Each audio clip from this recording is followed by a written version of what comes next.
यहाँ पर श्री जी का सेवा किया है, सेवा किए हुए हैं। इसीलिए नाम सेवा। भगवान ने तभी तो कहा था राधा रानी से, जो मैंने आपको राधा वल्लभ मंदिर में समझा था। भगवान बोले राधा रानी से कि राधा मेरी स्वामी, मैं राधे श्रोता, जन्म जन्म मोती जीव श्री वृंदावन की। ये राधा रानी आप लोग ब्रज को बताने लगे तो राधा रानी ने यहाँ पर सेवा किए थे। हाँ, यहाँ पर राधा रानी सेवा किए थे। राज करा है, सेवा किया है, सेवा कुंड कहाँ है सेवा?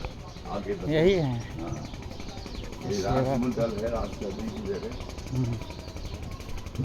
देख सकते हैं हनुमान जी भी हैं, जानते हैं।